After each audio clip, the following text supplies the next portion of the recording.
Hello friends, नमस्कार। मैं SP Shukla आप सभी बच्चों का आपके अपने परिवार एसपी शुक्ला एजुकेट में सहृदय स्वागत, वंदन एवं अभिनंदन करता हूं। जैसा कि बच्चे, आप में से बहुत सारे बच्चों की एक डिमांड थी कि आगामी जो आपकी भर्ती आने वाली है टीजीटी पीजीटी के लिए मूल रूप से, और वैसे भी आप जानते हो, चाहे सुपर टेट की प्रिपरेशन कर रहे हो या फिर आप यूपी टेट की प्रिपरेशन कर रहे हो या फिर भविष्य में आप सुपर टेट के साथ साथ जो भी वैकेंसियाँ आ रही हैं अदर स्टेट की, अगर हम बात करें जहां से आप शिक्षक बनना चाहते हो, तो शिक्षक बनने के लिए किन किन परिस्थितियों में कैसा कैसा आपका व्यवहार होना चाहिए, आपको किन परिस्थितियों के कारण कैसा वर्क, कैसा काम करना चाहिए, इन सब से रूबरू कराने के लिए टीजीटी पीजीटी में और आपके सुपर टेट यूपी टेट के लिए हमारे और आपके बीच में सुप्रसिद्ध श्री अनिल मिश्रा सर आपके सामने, आपके सम्मुख हैं, जिनके द्वारा हम आपके बीच में जानने वाले हैं कि एक शिक्षक के लिए किन किन चीज़ों को अपने अंदर धारण करना बहुत ही ज़रूरी होता है। और इसके साथ ही बता दें बच्चों कि 1 सितंबर से सुपर टेट के लिए और यूपी टेट के लिए बैचेज भी स्टार्ट हो रहे हैं, और आगामी तिथि तो अभी घोषित नहीं करूंगा, लेकिन संभवतः मान के चलिए कि बहुत जल्द ही आपके बीच में संस्कृत की टीजीटी पीजीटी की क्लासेस भी प्रारंभ हो जाएंगी। आप संस्थान के नंबर पर कांटेक्ट कर सकते हैं, क्या उसका प्रोसेस होगा वो सब आपको बता दिया जाएगा। तो चलिए बिना देर किए हुए हम आपको सर से मुखातिब कराते हैं, और सर आज आपको एक बहुमूल्य चीज़ बताने जा रहे हैं एक शिक्षक के लिए जो प्राथमिक गुण होना चाहिए, कैसे आपको आगे बढ़ना है, उसके लिए आपको भी प्रेरित करेगा और हम सभी शिक्षक गणों की जो एक स्टाफ है उनको भी प्रेरित करेगा। तो आइए हम चलते हैं अनिल सर की तरफ।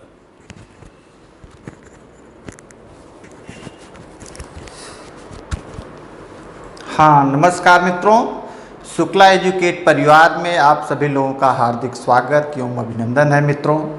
मित्रों जैसा कि आप लोगों का काफ़ी दिनों से रिक्वायरमेंट रहा है चैनल पर कि संस्कृत टीजीटी और पीजीटी की क्लास चलाई जाए, तो सर के दिशा निर्देशन में हम लोगों ने विचार किया कि संस्कृत टीजीटी और पीजीटी की क्लास को स्टार्ट किया जाए। तो आज हम लोग जो है चैनल पर आए हुए हैं।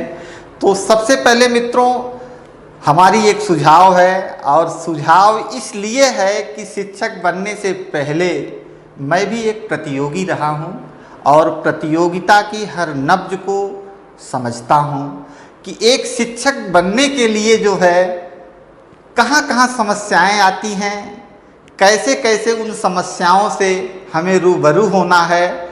तो मेरे पास जो भी अनुभव है मैं वह आपके बीच में शेयर करना चाहता हूं मित्रों। और एक और बहुत बड़ी बात आपको बताने जा रहा हूं कि मित्रों, जैसा कि आप देख रहे हैं कि समय बहुत विपरीत है। इस महामारी के दौर में यदि देखा जाए तो सबसे ज़्यादा संकट यदि किसी के ऊपर आया है तो सबसे ज़्यादा जो है प्रतियोगियों के ही ऊपर इसकी मार पड़ी हुई है मित्रों। समय का नुकसान और प्लस हर तरह की समस्याएं जो है एक प्रतियोगी के ऊपर ही आई है।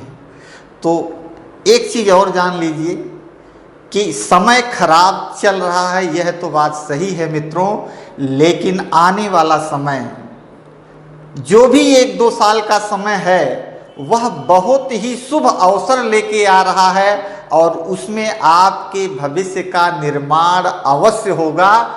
जैसा कि आप जानते हैं, हम लोग सब गांव से बिलोंग करते हैं। गांव में एक बहुत सामान्य कहावत है कि एक दिन घूर के भी आते हैं, साल में घूर के भी दिन आते हैं।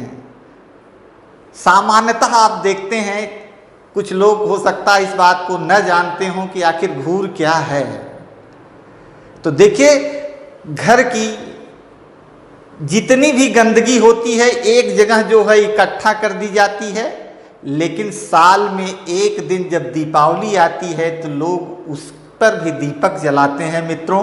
तो ठीक वैसे ही आपका संकट टलने वाला है और आप अपने शिक्षण कार्य में जुटें और बेहतर परिणाम आएगा। मित्रों, एक बात और आपसे बताएं कि हम लोग संस्कृत टीजीटी की तैयारी करने जा रहे हैं और संस्कृत शिक्षक बनने के लिए समाज की सबसे बड़ी जिम्मेदारी संस्कृत शिक्षक के ऊपर भी होती है, क्योंकि संस्कृत शिक्षक को एक मोटिवेशनल भी होना चाहिए, एक नैतिक कर्तव्यों से भरा होना चाहिए। तो थोड़ा सा मैं यहाँ एक सुझाव देना चाहता हूँ, क्योंकि प्रतियोगिता है, प्रतियोगिता में कैसे हमें भागीदारी लेनी है।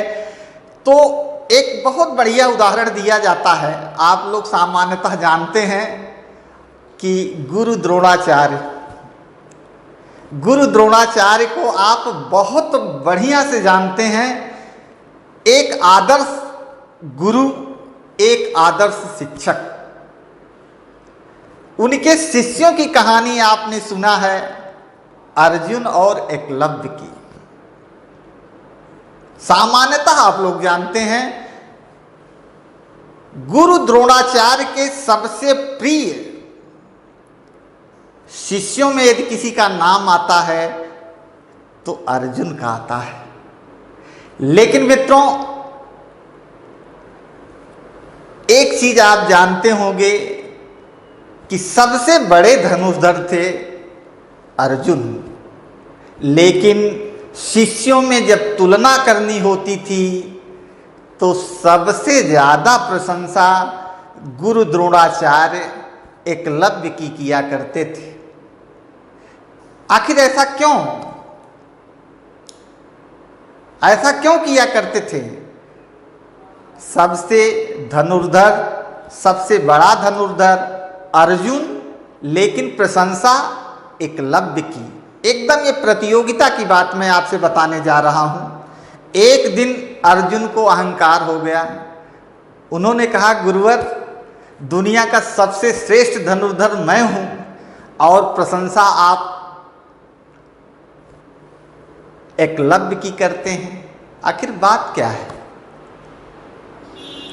तो उन्होंने एक बहुत बढ़िया जवाब दिया कि अर्जुन, तुम्हारे पास जो ज्ञान है वो सिखाया हुआ ज्ञान है। एकलव्य के पास जो ज्ञान है वो सीखा हुआ ज्ञान है, और सदैव सीखा हुआ ज्ञान सिखाए हुए ज्ञान से श्रेष्ठ होता है। मित्रों, तो एक चीज यहां पर हम आपको बताना चाहते हैं। आज की जो प्रतियोगिता है, जो प्रतिस्पर्धा है, उस प्रतिस्पर्धा को हमें कैसे अपने लक्ष्य को प्राप्त करना है। आपको अर्जुन भी बनना होगा, आपको एकलव्य भी बनना होगा। एकलव्य बनना होगा और अर्जुन बनना होगा, इसका क्या मतलब है कि एक तो फैक्ट ज्ञान है, एक तो फैक्ट ज्ञान है जो हम आप शिक्षक के साथ रह करके सीख सकते हैं। लेकिन एकलव्य के पास जो ज्ञान है वह उस अनुभव को आपको निभाना होगा मित्रों, क्योंकि आपके अंदर कमियां होगी, उस कमियों को आप अनुभव के माध्यम से सुधार सकते हैं और दोनों के योग से ही कोई भी प्रतिस्पर्धा जीती जा सकती है। मित्रों, यह एक मोटिवेशनल बातें हैं कि आपको अर्जुन भी बनना है, आपको एकलव्य भी बनना है, तभी जाकर के आपको अपने लक्ष्य को प्राप्त कर सकते हैं। दूसरी बात बताएं मित्रों, अब मूल बिंदु पर आते हैं। एक संस्कृत शिक्षक बनने के लिए किन किन बातों पर हमें सावधानी बरतनी चाहिए? तो मित्रों, जैसा कि आज हम लोग देखते हैं या हम भी प्रतियोगी रहे हैं, इसलिए इस बात पर चर्चा कर रहे हैं कि एक संस्कृत शिक्षक बनने के लिए सबसे पहले मित्रों आपका लक्ष्य डिसाइड होना चाहिए। पहली बातें जो है संस्कृत शिक्षक के लिए यह होनी चाहिए कि आपका लक्ष्य एकदम डिसाइड हो, निर्धारित हो। आपको टीजीटी बनना है, आपको ट्रेंड टीचर बनना है कि आपको संस्कृत प्रवक्ता बनना है। यह लक्ष्य एकदम डिसाइड होना चाहिए, तभी आप सीधे अपने लक्ष्य को प्राप्त कर सकते हैं। क्यों? क्योंकि मित्रों एक चीज आप देखते हैं कि टीजीटी का सिलेबस और पीजीटी का सिलेबस दोनों में बहुत डिफरेंस है मित्रों। कभी कभी स्थिति यह होती है कि आप पीजीटी की तैयारी शुरू करते हैं और अंततः परीक्षा जब सन्निकट आ जाती है तो पीजीटी छोड़ करके टीजीटी पढ़ना शुरू कर देते हैं कि यहाँ सीट ज़्यादा है, यहाँ हम इसको छोड़ के यही करें। तो इसमें होता क्या है, आपका बहुत अमूल्य समय जो है निकल जाता है, आप अपना लक्ष्य डिसाइड नहीं कर पाते हैं और आप सफलता से वंचित हो जाते हैं मित्रों। तो सबसे पहले आपका लक्ष्य डिसाइड हो, उस लक्ष्य पर काम हो कि हमें टीजीटी की तैयारी करनी है, पीजीटी की तैयारी करनी है। दूसरी बात मित्रों, आपके पाठ्यक्रम की बात पर चर्चा करना आपके पाठ्यक्रम पर चर्चा करना चाहता हूं, क्योंकि एक चीज जो आपका पाठ्यक्रम है, अपने पाठ्यक्रम को अनवरत बराबर देखें।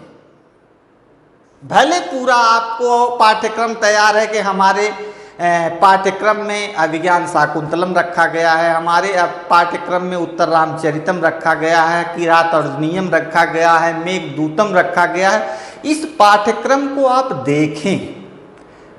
जब आप पाठ्यक्रम नहीं देखते हैं बार बार तो होता क्या है, आप अपने लक्ष्य से विचलित हो जाते हैं, केवल पढ़ाई करते हैं। पाठ्यक्रम में क्या क्या चीजें हैं इस पर आपका ध्यान नहीं जाता है। तो सदैव अपने पाठ्यक्रम के अनुकूल पढ़ाई करें। पाठ्यक्रम में जो चीजें डिसाइड की गई हैं ये एकदम स्पष्ट है कि आप जैसे अभिज्ञान शाकुंतलम है आपके सिलेबस में है, तो वहाँ एकदम डिसाइड किया गया है कि उससे किस किस तरह के प्रश्न पूछे जाने हैं। आपसे शब्दार्थ पूछा जाएगा, आपसे प्रमुख सूक्तियाँ पूछी जाएंगी, आपसे पारिभाषिक टिप्पणी पूछा जाएगा। तो इस तरह से जो भी ग्रंथ हैं सिलेबस में रखे गए हैं उससे कैसे कैसे प्रश्न पूछे जाने हैं, आप उस पाठ्यक्रम के अनुसार पढ़ें। तीसरी बात मित्रों, एक सबसे हिदायत वाली बात मैं आपको देना चाहता हूं कि संस्कृत शिक्षक बनने के लिए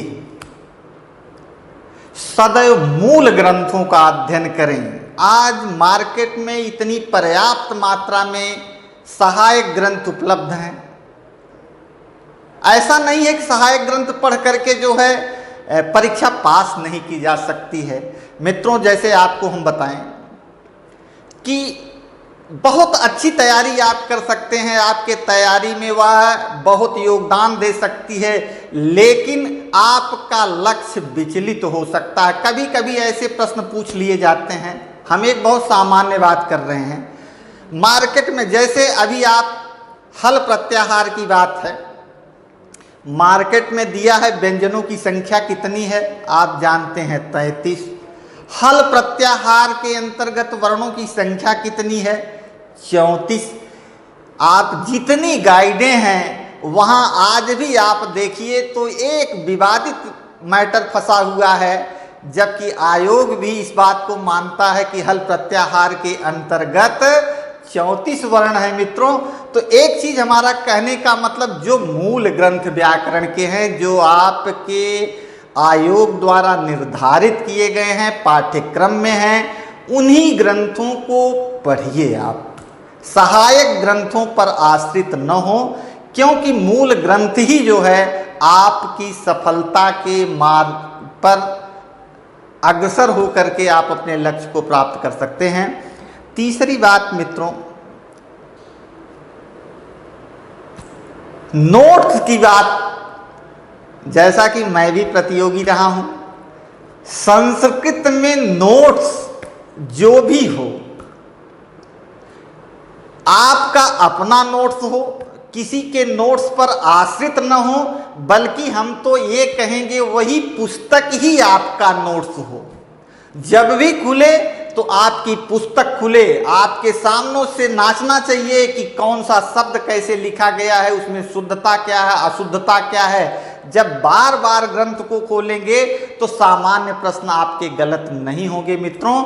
नहीं तो नोट्स बनाने के बाद आप करते क्या हैं, किताबों को पलटते नहीं हैं और ऐसे ऐसे सामान्य प्रश्न गलत कर देते हैं। पता लगता है अशुद्धि नोट्स में है, या मूल बातें आपने जो है नोट कर लिया है और बेसिक प्रश्न जो बनाया गया वो किताब से बनाया गया। तो हम एक चीज सुझाव आपको देंगे कि आपका नोट्स आपकी किताब ही होनी चाहिए। अगली बात मित्रों, जो सबसे महत्वपूर्ण बात है आपके सफलता की नींव, संस्कृत शिक्षक बनने के लिए मित्रों एक अच्छे मार्गदर्शक की आवश्यकता है। आप सदैव एक अच्छे मार्गदर्शक से जुड़े, जो संस्कृत भाषा की जो बारीकियां हैं जिसको वह आसानी से जानता हो और आपकी कमियां को वो दूर कर सके। इसके लिए एक चीज और होता है कि मार्गदर्शक के साथ साथ आपके पास एक ग्रुप होना चाहिए, चाहे वह 2 लोगों का हो, चाहे 4 लोगों का हो, चाहे 5 लोगों का हो। अच्छे मार्गदर्शक के साथ एक छोटे ग्रुप में अवश्य रहें और बार बार हर बिंदुओं पर आप वार्तालाप करें, तो आप अपनी कमियों को दूर कर सकते हैं मित्रों, और सफलता में यह सहयोग करेगा। और अंतिम बिंदु पर मैं चर्चा करना चाहता हूं कि जो कि सबसे बड़ी कमी मित्रों यही होती है कहाँ, पूर्व में आए हुए जो आपके प्रश्न हैं, पूर्व में पूछे हुए प्रश्नों को आप बार बार पढ़ें न, बल्कि उन प्रश्नों को देखिए कहाँ से पूछा गया है। पूर्व में आए हुए जो प्रश्न होते हैं बराबर प्रश्न वहीं से बनते हैं। प्रकृति चाहे जो हो मित्रों, तो एक चीज जान लीजिए कि इसको आप एकदम गांठ बांध लीजिए कि पूर्व में आए हुए प्रश्न जो होते हैं वो आपकी परीक्षा की रीढ़ होती है। वह सदैव इंगित करती है कि यहीं से प्रश्न बनाया जाएगा, पुनः बनाया जाएगा यहीं से। इस पूरे प्रकरण को हमें बहुत अच्छी तरह से जानकारी करनी चाहिए। तो एक चीज आप जान लीजिए, ये 5-6 बिंदु हैं जो संस्कृत शिक्षक बनने के लिए जो है नितांत आवश्यक है मित्रों। इस पर आप सावधानी पूर्वक अवलोकन करके और आगामी क्लास की घोषणा शायद 20 सितंबर से होने जा रही है। 20 सितंबर से टीजीटी की क्लास स्टार्ट करने चल रहे हैं सर, उनके निर्देशन में हम लोग काम करेंगे और आपके बेहतर भविष्य का निर्माण करने में जो भी यथासंभव सहयोग होगा हम लोग देंगे। और इसी के साथ साथ अपनी बात को समापन करना चाहता हूँ। एक चीज़ और ध्यान दीजिएगा, वीडियो को ज़्यादा से ज़्यादा लाइक और शेयर करिएगा। यदि मेरी बात आपको पसंद आएगी तो आप अपने कमेंट के माध्यम से चैनल पर जरूर सूचित करिएगा। धन्यवाद।